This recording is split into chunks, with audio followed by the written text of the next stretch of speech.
Shalom y bienvenidos a Vía Haftaj Israel, una frase hebrea que significa amarás a Israel. Esperamos que se queden con nosotros, ya que nuestro maestro, el Dr. Baruch, nos compartirá una enseñanza expositiva de la Biblia. El Dr. Baruch es profesor titular del Instituto Zera Abraham, con sede en Israel. Aunque todos los cursos en el instituto se imparten en hebreo, el Dr. Baruch se complace en compartir esta enseñanza en inglés con doblaje al español. Para más información, visítenos en amarasaisrael.org o descargue nuestra aplicación móvil Mi Estudio Bíblico. Aquí está Baruch y la lección de hoy.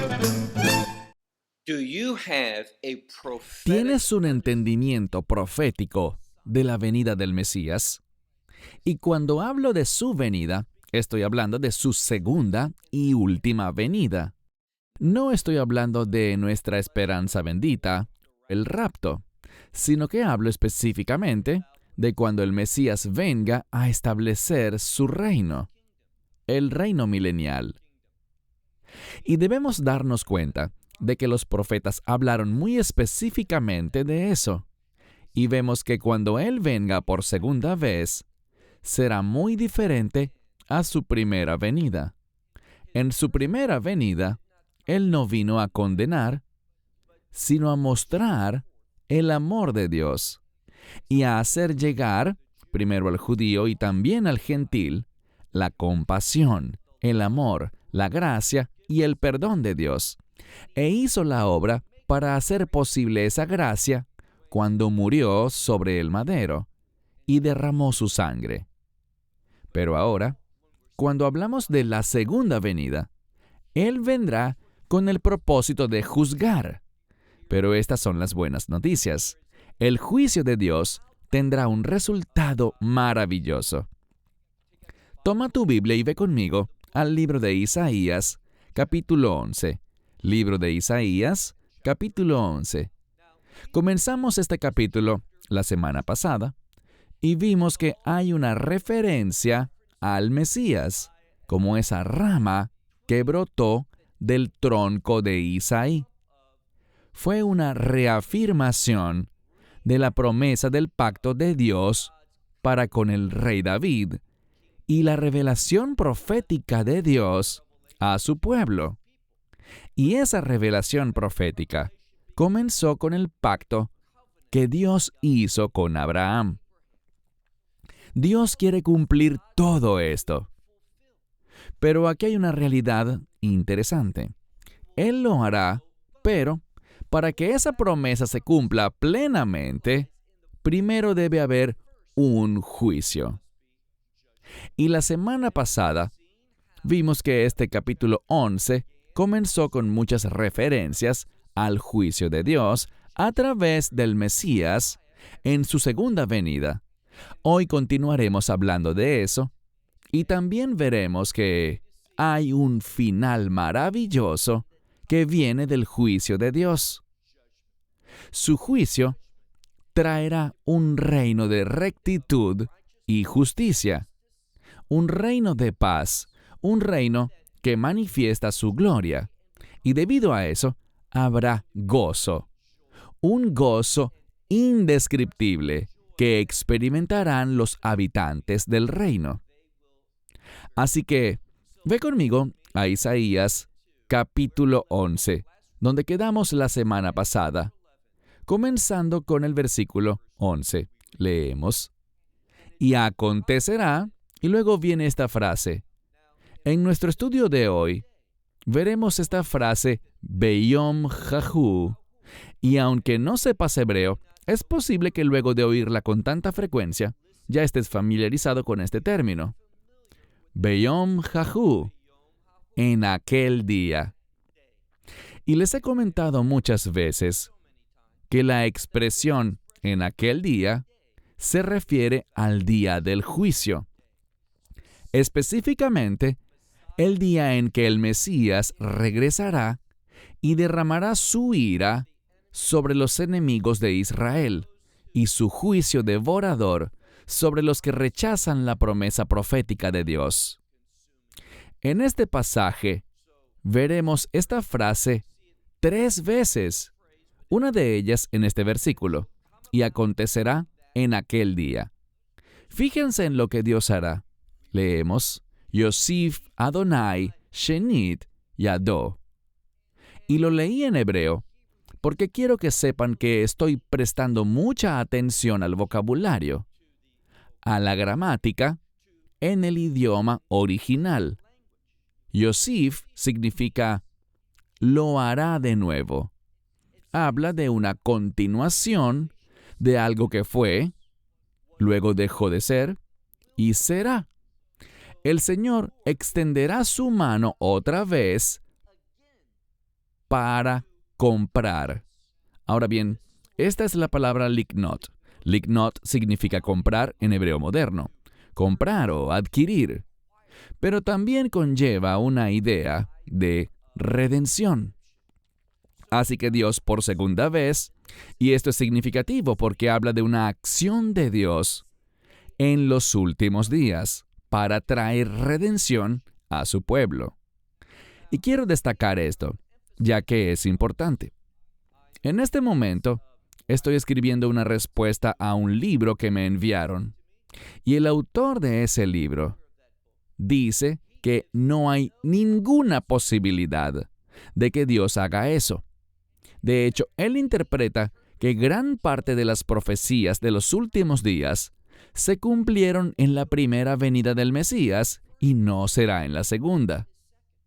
Así que cuando él miró este versículo, no significó nada para él, porque contradecía su teología preconcebida. Y por eso el autor de ese libro elige no interpretar la palabra de Dios literalmente o en su sentido más simple o directo, sino más bien ¿qué hace? Utiliza un enfoque hermenéutico, que es una metodología de interpretación de la Escritura, que es figurativa, simbólica, que espiritualiza las cosas para no tratar con la revelación directa.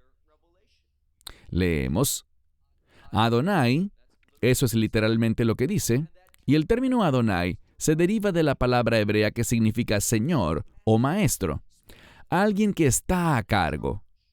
El Señor continuará, o de nuevo, por segunda vez, Él va a extender su mano con el propósito de redimir, adquirir el remanente de su pueblo. Y el remanente de su pueblo será el pueblo judío que esté vivo en los últimos días. Aquí estamos hablando de la gran mayoría de los judíos que sobrevivan a la angustia de Jacob y que estén vivos físicamente para ver la segunda venida del Mesías. Y cuando vean al Mesías, eso los llevará a aceptar la revelación de quién es el Mesías y a entender lo que Él ha hecho como Salvador. Así que Él va a adquirir, comprar, redimir al remanente de su pueblo. Y solo podemos entender su pueblo como una referencia a los hijos de Jacob, el pueblo judío, quienes han quedado, ¿dónde? El remanente que queda de Asiria, de Egipto y de Patros. La mayoría de los eruditos cree que Patros es una porción de Egipto, la parte del norte. Y luego tenemos el término Cush, de Cush, que está debajo de Egipto. Muchos creen que se refiere a Etiopía. Y luego nombra a Elam, que a menudo se entiende como Persia o el actual Irán. Y Shinar. Shinar es la región de Babilonia. Y de Hamat, que está más cerca de la parte norte de Israel y quizás de la actual Siria. Y luego de las islas del mar, lo que significa no solo el área geográfica de Israel, sino también aquellos individuos judíos que se encuentren en lugares remotos. Así que es un presagio que también vemos en otros libros de los profetas, como Jeremías, Ezequiel, Amós, Joel. Casi todos los profetas hablan de un tiempo en el que Dios reunirá un remanente, es decir, el pueblo judío, en los últimos días. Ellos son un remanente de todas las generaciones del pueblo judío. Él los reunirá por segunda vez y los devolverá a la tierra de Israel. Verso 12. Venasá Nes Lagoim, y él alzará un Nes. En la mayoría de las Biblias se traduce Nes como un estandarte o un asta que lleva un mensaje. También es la palabra hebrea para milagro. Así que este es un mensaje milagroso que él transmitirá a las naciones. Pero el énfasis está en los judíos dispersos en las naciones, porque dice, él reunirá a los desterrados de Israel y a los dispersos de Judá, y él los reunirá de las 4 esquinas de la tierra. Veamos el aspecto más importante acerca de esta profecía. Como les dije, este amigo confundido, que es el autor de este libro, bueno, él quiere interpretar que esta profecía fue cumplida cuando el cautiverio babilónico llegó a su fin, y hubo ese regreso con Zorobabel, Esdras y Nehemías, los que regresaron del cautiverio babilónico. Pero ese no puede ser el caso, porque fíjense que aquí se habla claramente tanto de Israel como de Judá. Y el exilio del reino del norte de Israel a Asiria, en hebreo Ashur, no ha terminado. Así que como aquí se menciona a Israel y a Judá, no estamos hablando del cautiverio babilónico, sino que estamos hablando enfáticamente de un exilio de los últimos días. Un exilio que comenzó en el año 70 después de Cristo con la destrucción del templo y de Jerusalén, y que eventualmente llegará a su fin con la segunda venida. Ya podemos ver un presagio de esto, incluso en nuestra época, porque empezando en el siglo XIX, comenzamos a ver ese retorno en distintos lugares, en diferentes décadas y a lo largo de 3 siglos. Lo hemos visto en el siglo XIX, luego en el siglo XX y actualmente lo estamos viendo en el siglo XXI. Y prestemos atención a un aspecto muy importante de esto. Leemos que allí dice, y él los reunirá de las 4 esquinas de la tierra. Eso no había sucedido a gran escala, sino hasta nuestros días, y continuará siendo así hasta que Él regrese. Verso 13. En el verso 13 dice que habrá sanidad entre Israel, que aquí se le llama Efraín, y Judá. Así que sucederá lo que dijo Ezequiel, esa unión de los 2 palos, el norte y el sur, Efraín y Judá. Noten lo que dice. Y él disipará los celos de Efraín, y a los enemigos de Judá él herirá. Y Efraín ya no tendrá envidia de Judá, y Judá no tendrá o no será enemigo de Efraín. Así que vemos que sanará la relación entre todas las 12 tribus. Pasemos ahora al verso 14. Leemos. Y volarán, es decir, regresarán rápidamente del hombro, y este es un lugar, una parcela de terreno de los filisteos del occidente, y se reunirán, ¿y qué harán? Bien, leemos aquí que los que van a regresar saquearán a los hijos del oriente, y Edom y Moab extenderán su mano, y los hijos de Amón serán llevados a la sumisión, a la obediencia. Así que vemos que rápidamente, en los últimos días, habrá juicio sobre los enemigos de Israel. Eso es lo que dice. Porque el Señor destruirá por completo la bahía de Egipto. Y es la palabra leshon, lengua, y se refiere a esa zona de Suez, a ese golfo. Y él agitará su mano, en algunas Biblias dice puño, pero es la palabra mano, sobre el río, y lo hará con fuerza, con poder, el poder de su espíritu, y lo herirá en 7 corrientes a este río, y él los hará ir en sus sandalias o zapatos.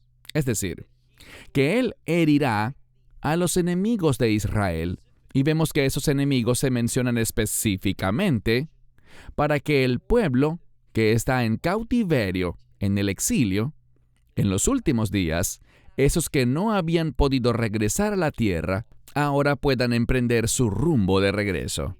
Y estamos viendo un presagio de esto. ¿Por qué? Porque vemos que el pueblo judío ha estado regresando a su tierra, caminando hacia ella, desde África. Así que Dios se está moviendo. Verso 16. Y habrá una carretera. Esta es la palabra misila. Es un camino principal o carretera para los que quedan de su pueblo, el remanente que quedará en Asiria, tal como lo fue para Israel en el día que subió, es decir, el pueblo subió de la tierra de Egipto. Cada vez que hablamos de subir de la tierra de Egipto, es una referencia al exilio. De manera que esto ocurrirá una vez más, muy cerca del final. Habrá otro regreso del exilio, una redención para Israel, y será tal como fue en los días del éxodo de Egipto. Todo esto es profecía para los últimos días. Esto no tiene nada que ver con la primera venida del Mesías. ¿Por qué? Bueno, este es el problema. Al final de su primera venida, Israel fue al exilio. Así que es imposible interpretar esto como lo hizo este confundido autor, que cree que estas cosas fueron cumplidas en la primera venida del Mesías. No es así. Estas cosas se cumplirán en su segunda venida, cuando habrá una reunión del pueblo judío. No solo regresará de Egipto, de Siria y Babilonia, sino de todas las naciones a donde han sido esparcidos. A eso se refiere este texto. Pasemos al siguiente capítulo, el capítulo 12. Este es un capítulo muy corto y podremos terminarlo muy rápidamente. Capítulo 12, versículo 1. Ve a Marta Bayom Jahu. Bayom Jahu significa en aquel día. Es una referencia al juicio, pero entendamos algo. Para el pueblo del pacto de Dios, y estoy hablando de los que llegan a la fe en un nuevo pacto, tanto judíos como gentiles, para nosotros ese día del juicio de Dios traerá gloria, traerá gozo, tal como nos lo enseñará este texto. Verso 1. Y dirás en aquel día, daré gracias a ti, Señor, porque aunque te has enojado conmigo, se apartó tu ira y he sido consolado. Lo importante de esto es que vemos que el profeta está hablando en un tono personal, de él como representante. Él ha sido nombrado representante personal del pueblo del pacto de Dios. Y él dice, tú estabas enojado conmigo, pero tu enojo se ha apartado, es decir, se ha ido. ¿Y qué más dice? Me has consolado. Esta palabra consolar es importante porque tiene la misma raíz que el nombre de esa ciudad, esa pequeña aldea, conocida como Capernaum, la aldea del consuelo. De allí viene su nombre. Y según los sabios de la antigüedad, y hay muchos datos que respaldan esto, en muchos de los casos donde aparece esta palabra, viene dentro de un contexto mesiánico, como pasa aquí también. Porque es a través de este consuelo que el pueblo de Dios recibirá esto que dice aquí. Leamos el versículo 2. He aquí, oh Dios, dice aquí, tú eres mi salvación, confiaré y no temeré, porque mi fortaleza y mi canción es Yah. Esta es una abreviatura del nombre sagrado Yud-Hei Vav-Hei. Tú te has convertido en mi canción, Yah. Y el Señor se ha convertido, para mí, en salvación. Esto habla de algo importante porque Dios nos dice que Dios mismo, obviamente a través del Mesías, el Hijo de Dios, es quien ha salvado a su pueblo. ¿Y por qué es tan importante esta parte que dice específicamente que tú te has convertido en mi salvación? Porque este es el problema. Uno de los más importantes pasajes de las Escrituras que veremos, a medida que sigamos avanzando en el estudio del libro de Isaías, en el capítulo 59, casi al final, dice, Uva, Letzion, Goel, Leshavá, Feisha, Beyaakov, que significa, y un Redentor de Sión vendrá, y él apartará el pecado de Jacob. De vuelta a nuestro estudio, cuando miramos todos los indicadores que rodean este versículo, apuntan a un cumplimiento en los últimos tiempos. Pero este confundido autor, ¿qué hace él? Él, en su libro, dice que no, que esto tiene que ver con la primera venida del Mesías. Isaías habla de la venida del Mesías al pueblo judío, y este autor conoce ese pasaje que dice que un Redentor vendrá de Sión para apartar el pecado de Jacob. Pero él dice que esa venida del Mesías no debe entenderse como literal, sino en forma espiritual, figurativa, simbólica, como una simple referencia a la predicación del Evangelio, y no una segunda venida literal del Mesías, sino, de nuevo, a la obra de la primera venida del Mesías, que puede decirse que fue al pueblo judío. Él rechaza totalmente la idea del cumplimiento de ese pasaje en los últimos días. Y esto es algo trágico, porque se basa en la idea de que Dios ha rechazado sus promesas proféticas y que las ha anulado. Y si Dios hace eso, ¿no podría Él, si la iglesia no fuese fiel, cancelar también esas promesas? Esa idea sienta un terrible precedente. Y además, es totalmente antibíblica. Así que leemos, he aquí, Dios es mi salvación. Confiaré y no temeré, porque mi fortaleza y mi canción es Yah, porque el Señor se ha convertido para mí en salvación. Verso 3. Y tú sacarás agua con gozo de las fuentes de salvación. Y todo esto testifica acerca del individuo que responde a este mensaje de salvación. Pasemos ahora al verso 4. Y dirás, Beyom Jahu. Es la tercera vez que se menciona. Esto habla de juicio, y el juicio de Dios tiene un resultado maravilloso y traerá cosas maravillosas para su pueblo. Verso 4. Y ustedes, está en plural, refiriéndose a Israel, y ustedes en aquel día darán gracias al Señor, proclamarán su nombre y darán a conocer sus obras entre las naciones.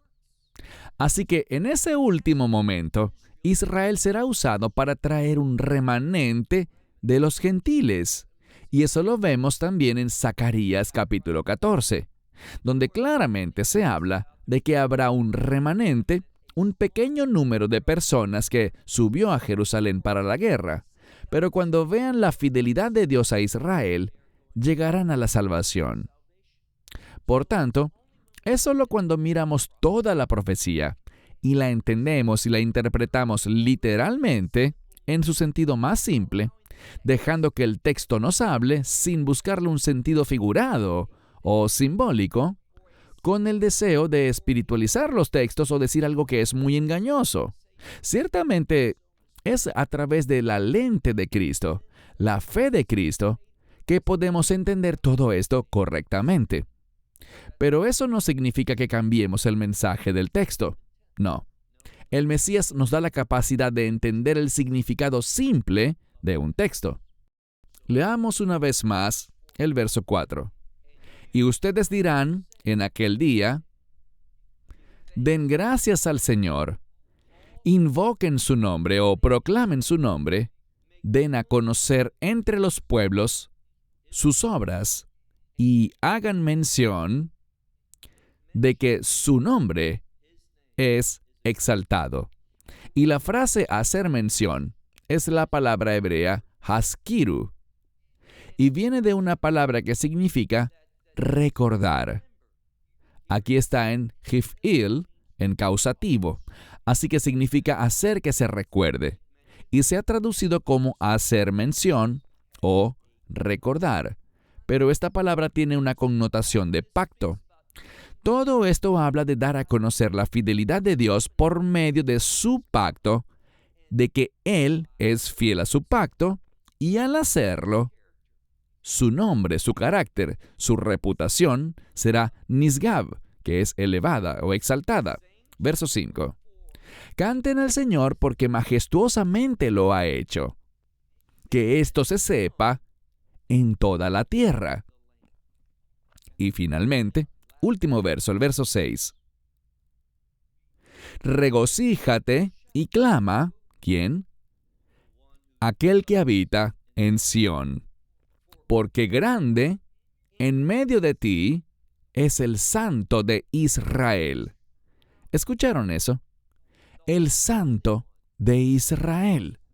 Verán, este confundido autor, en lugar de enfatizar el término Israel, siempre que puede habla de Palestina, una palabra que es ofensiva para Dios. Esta viene de la palabra hebrea peleshet, que tiene que ver con un pueblo rebelde que obró en contra de las promesas del pacto de Dios y quería reemplazar al pueblo judío en la tierra, los hijos de Israel. Quería derrotarlos y expulsarlos. Y por esto es tan ofensivo usar el término Palestina, ya que no representa nada que esté en la fe, sino que habla de aquellos que histórica y bíblicamente están en contra de la fe. Así que Dios no permita que escuchemos la frase el Santo de Palestina. Eso es un absurdo, es una falsedad. Nosotros más bien escuchamos, porque grande en medio de ti es el Santo de Israel. Y por eso es tan ofensivo, tan equivocado. Les daré un ejemplo de lo que estoy hablando. Hace varios años estaba leyendo un artículo en Christianity Today y estaban hablando de dos individuos. Uno era un creyente judío y el otro un pastor cristiano llamado John Piper. Y cuando estaban hablando de la Nueva Jerusalén, del reino de Dios, John Piper lo llamó la Nueva Palestina. Ahora bien, yo he leído el libro de Apocalipsis y he visto que dice o habla de ese estado eterno del reino de Dios y lo llama la Nueva Jerusalén, porque la palabra Jerusalén tiene un significado y tiene una importancia. ¿Cómo se atreve alguien a llamarlo la Nueva Palestina? ¿Por qué tienen esa tendencia a eliminar los términos bíblicos y cambiarlos por términos que son políticamente agradables para algunas personas? Y los individuos a quienes complacen suelen ser aquellos que cuestionan este libro, que quieren reinterpretarlo de maneras que van en contra de las promesas proféticas de Dios. Tenemos que despertar. Necesitamos ser personas que no se dejan arrastrar por falsas enseñanzas. Hay quienes parecen ser muy santos, que hablan con tanta emoción, pero es a ellos a quienes se refería el Mesías cuando nos dijo que tuviéramos cuidado de los que vienen vestidos de ovejas, cuando en realidad son lobos devoradores por dentro, porque quieren devorar las promesas de los profetas y reemplazarlas con distorsiones de los textos, para que no tengamos un Dios que es fiel a su pacto. Y todo eso tiene un solo objetivo: sembrar dudas en la mente de las personas. Les haré una pregunta. ¿Quién es el autor de la duda? No es el Espíritu Santo, sino que es la serpiente antigua, esa que le dijo a la mujer: Dios realmente dijo, para crear duda, en lugar de la simple comprensión del texto. Sean sabios, despierten, practiquen el discernimiento, y a esos que dicen mentiras tenemos que llamarlos en amor, con la esperanza de que se arrepientan y crean en la revelación bíblica. Bien, cierro con esto. Hasta la próxima semana. Shalom desde Israel. Shalom from Israel. Esperamos que te hayas edificado con el mensaje de hoy y lo compartas con otros. Te invitamos a seguir nuestros estudios cada semana por este canal y por el portal de YouTube de Amarás a Israel. También puedes descargar nuestra aplicación móvil gratuita, Mi Estudio Bíblico.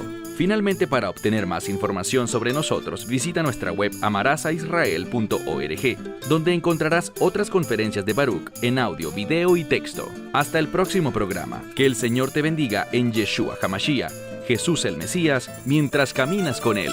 Shalom desde Israel.